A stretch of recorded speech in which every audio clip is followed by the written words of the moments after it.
Katy Perry, Unconditionally. That's Dan RadioStyle. Hope everybody out there's doing great. Okay, so emotional responsibility is probably one of the most key ingredients in a healthy relationship. Some would say the most important ingredient for creating a healthy relationship, for that matter.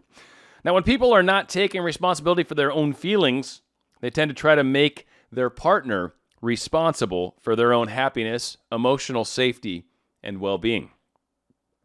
As adults, happiness and emotional safety, and self-worth, for that matter, come from how we treat ourselves as opposed to how others treat us. Therefore, if we are choosing to abandon ourselves rather than loving and valuing ourselves, we feel unhappy and emotionally unsafe, and we tend to have low self-worth. If we then blame our partner for our feelings, we kind of start to go down that path of participating in creating an unhealthy relationship. So the main thing that can cause unhealthy relationship problems is emotional self-abandonment, which kind of will happen in four general ways, right? So 4 ways that we tend to abandon our emotional well-being or our emotions in general. One is by ignoring our feelings or kind of staying in your head, right? When you get all these different, you start having all these thoughts, you start having all these, searching for signs, searching for symbols, hunting on their Facebook, trying to figure out what did that post mean? What are they really trying to say? Maybe there's something weird with how they're not getting back to you quick enough. Whatever the case is, we're spending all this time up in our head, and we're kind of ignoring our actual feelings, which are really kind of the key, and you really need to, spend a little time trying to be with those feelings rather than stuck inside your head. Another thing we frequently do that tends to sabotage ourselves is we tend to judge ourselves. How many times have we made a mistake? I've been guilty of this numerous times in my life. I'm easily my hardest critic, and still am for that matter, but I, have to remind myself, pat myself on the back once in a while for doing a good job or a job well done or whatever the case is. Certainly others aren't going to necessarily pat you on the back for you. So it's always a good idea to kind of be able to get to that happy place all on your own. So again, if we're spending a lot of time judging ourselves, I'm not good enough, I'm fat, I'm whatever, any kind of thing where you're basically looking at something and deciding if it's good or bad, that's truly judgment. Judgment is making a judgment or decision about whether it's good or whether it's bad. So when we're judging ourselves, generally speaking, we're not judging ourselves as good, even though that is technically still judging. But we're tending to find fault and flaws in different aspects about ourselves, right? Another thing that a lot of people will do as a means of trying to not basically deal with our, emotional self-abandonment, basically not dealing with emotions. A lot of times people will get involved with different addictive behaviors. It could stem from maybe alcoholism, maybe drugs, maybe there's, pharmaceutics. Maybe there's odd behaviors. I know some people that have been in very dangerous, not dangerous, but relationships that are unhealthy, and they tend to kind of continue to create those sorts of relationships over and over as patterns. And it's as a means of trying to avoid any sort of emotional responsibility, right? So long as the problem is not within me, well, it can't possibly be some problem I have, right? If I keep putting it outside of myself, well, that person's not good, that person's bad, or I couldn't feel it because I was so jacked up on drugs or whatever the case was. Again, when we're not being true to our emotions, when we're not truly feeling how we are feeling, we're kind of missing the whole boat as far as dealing with emotional responsibility.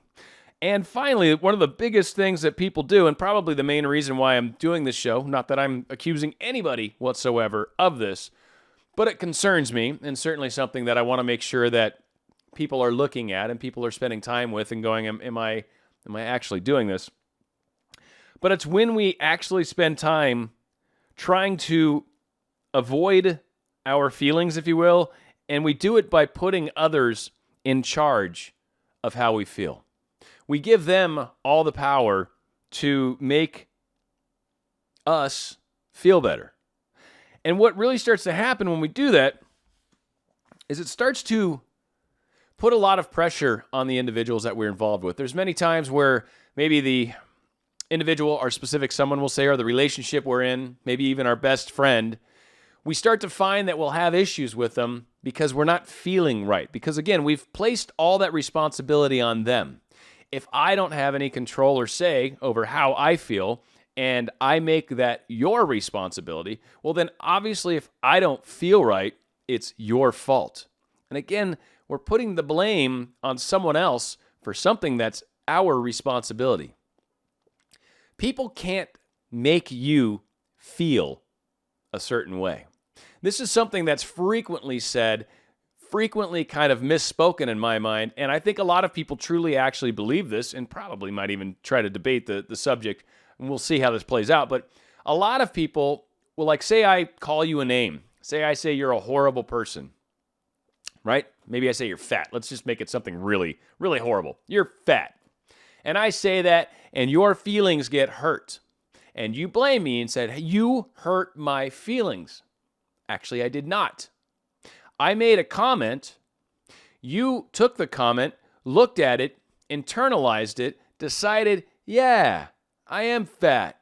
That's not very nice of you to say. And thusly then felt bad and are blaming me, the person that said you were fat. The reality of it is me saying you're fat should theoretically get a response inside of you of who cares what you think. That's a choice. Or, no, I'm not. I'm in a great, healthy relationship. I'm healthy with myself. I take care of myself. I'm not overweight. I'm in the perfect weight. I just recently had it checked. When you take responsibility for what's being said and how you react to it, you're now taking emotional responsibility. You're taking ownership of what's going on inside of you. When we blame anything outside of ourselves for how we feel, we're not being responsible with our emotions. In fact, we're kind of being the contrary, right?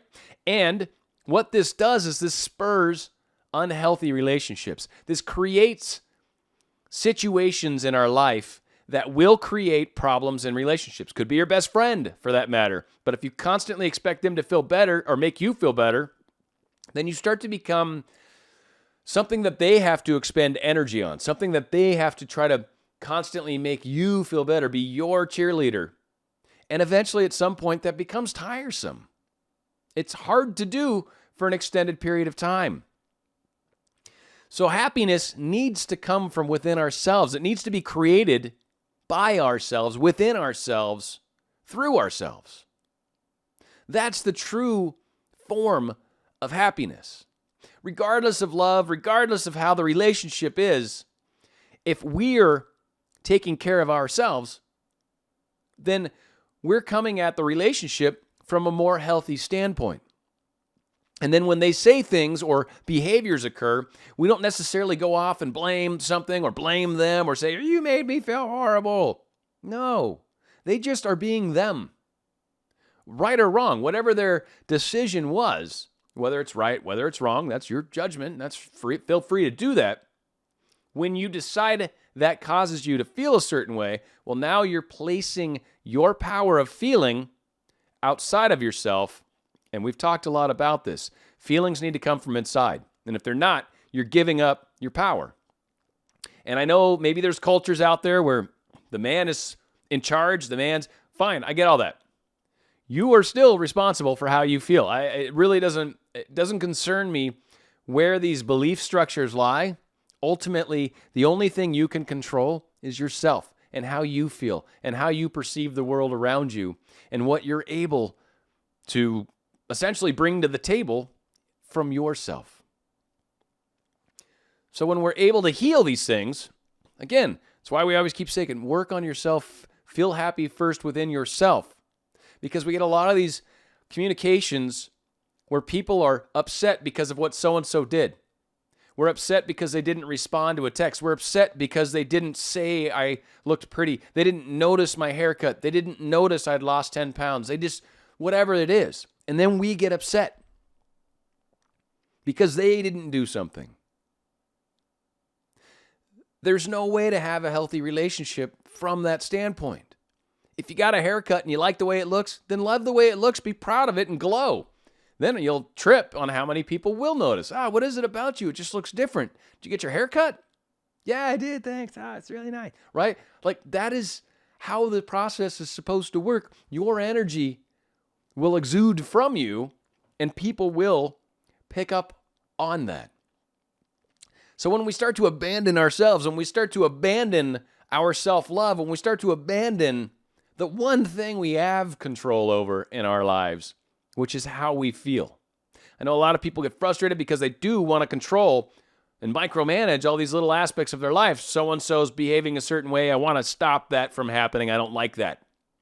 Or I don't like it when so-and-so doesn't text me back quick enough. Or I don't like it when the traffic signal's red. Or I don't like it when there's traffic on the freeway. I have no control over these things. These are things I cannot control. And getting all flustered and frustrated about it, well, it just makes you go around and be flustered and frustrated every time something happens that you can't control, rather than going with the flow. Letting go. It's another place where letting go comes into play, by the way. It's just with going with the flow. Going downstream, as they say in Law of Attraction. Stop constantly trying to paddle upstream. It's a lot of effort, and ultimately, if you're trying to go upstream, you're trying to get to a place that's not going to make you happy and you can't get to anyways. Whatever your dreams are, start floating downstream and see if you can actually get that to occur for you.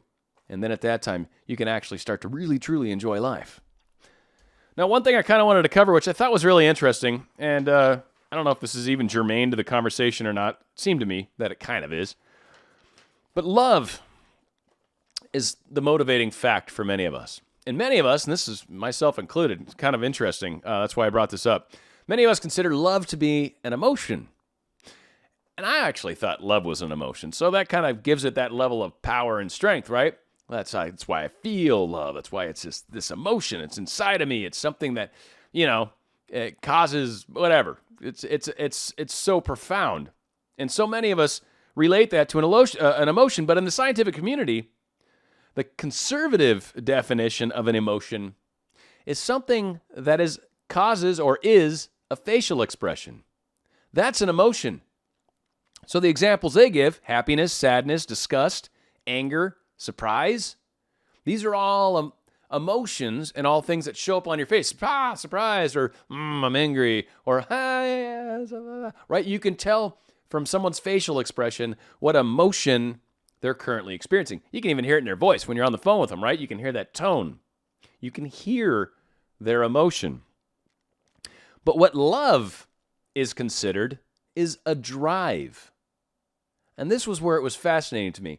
An equivalent drive that is much like love is hunger. When you're hungry, it's a drive to get more food. It doesn't necessarily go away. It doesn't, certainly not an emotion. Being hungry it might cause you to experience emotions, and that's also something that's part of the drive with love as well. But hunger is something that causes you to search for food, causes you to figure out a way to eat, and certainly will, like I said, create a number of emotions along the way until you finally are able to get enough food in you to cease that hunger. And love is the same thing. It's a drive. That other person becomes a goal, becomes a focus, becomes something that we're going to get to no matter what. And we will feel a number of emotions along that path as we head towards our goal, that thing that we're driven towards, that thing that we feel so strongly. Yes, we feel it still. Doesn't mean it's an emotion per se. It's a drive. It's an inward push, an inward drive from within you that causes you to push for this. So the reason I say that is because I think a lot of us can get lost in the whole, well, it's just an emotion. It's just the way I'm feeling. So you really can't say anything about it. It's like, that's not really true. Your feelings are your choices, your decisions on how you deal with things. Love is the driving force that's causing us to try to reach out to our specific someone or trying to find a new career, trying to find a new job, trying to find our soulmate for people that aren't necessarily going for a specific person. That drive is what is pushing you to get to that place. It is an extremely powerful force. And when it's coupled with, that understanding, but it's coupled with emotional responsibility, where I'm actually taking charge of my emotions. So on my drive to love, and I experience emotions along the way, when I take ownership of all of those, then it starts to give me additional strength, power. gives me better choices, allows me to continue on my drive because ultimately that's where I'm going. Yeah, I'm frustrated right now. Whoopee. Yeah, I'm stoked right now. Whoopee. Yeah, I'm happy. Yeah, I'm sad. Yeah, I'm excited, right? It's just how you're feeling at the moment. Emotions are passive. They're passing. They're temporary. They're transitive. So take responsibility for them, look at them, embrace them, and then continue heading towards your goal, which is your specific someone. But if you're pushing your emotions out to an outside source where you no longer have power over it, then now you're not necessarily being responsible with your emotions, with your choices, with your decisions. And you tend to make everything far more difficult on yourself, on any relationships you might have, and on the people that we actually care about that are now responsible to make us feel good when we're not in a healthy place when it comes to our relationships. So please try to look inward when we're having these frustrations, when I just don't like the way it is. Understand that is you internally. That's why we keep talking about it's us pushed out. It is. It's your internals being pushed out onto someone else. The other way to look at it is I'm giving them the power, but most people don't necessarily want that responsibility nor use it appropriately. So you may be giving them the power. They're not using it appropriately. So you feel like you're lost. You feel left out. You feel like you're missing something because you are. You're not taking care of yourself. We have to take care of our own emotional issues. We need to look internally at what's causing us to feel this way. And then we can do something about it. It's not something outside of yourself that's causing you to feel. Something outside of you is happening, and something inside of you is deciding what that means and how I want to feel about it. That's the judgment part. If I like it, I tend to feel good about it. If I don't like it, I tend to feel bad about it. And if I don't really care, then I don't really care. I don't really have an emotion either way, right? I don't have any sort of thought or feeling about it in any way, shape, or form. So let's take responsibility. Let's own up on what's ours. Let's be as healthy as we possibly can be. Let's spend time loving ourselves. Lots of self-love. And then we suddenly make ourselves a much better partner. And that is when things start to attract towards you and get better. And one more place where you'll notice differences. You'll tend to feel better more of the time, and you'll start to see things happening that give you those indications that we're moving along, that we're moving in the right direction. I hope this made sense. I know it was kind of a goofy topic. I even had a hard time kind of getting my flow going on, and I feel like it finally happened, and it went a lot longer than I was planning on, but I think that's part of why. But it's emotional responsibility. Making a big difference in our lives and truly trying to get ourselves to the goal, what our love is driving us towards. Let's be responsible. Let's take it there. Let's own it. Let's own our good and bad. And from there, we can actually make changes and make ourselves far more attractive people, far more healthy people, and certainly get ourselves that much closer to the relationship that many of us are seeking. Going to be going out with a song by 3 Doors Down. It's called Here Without You. It's Dan Radio Style. I'm here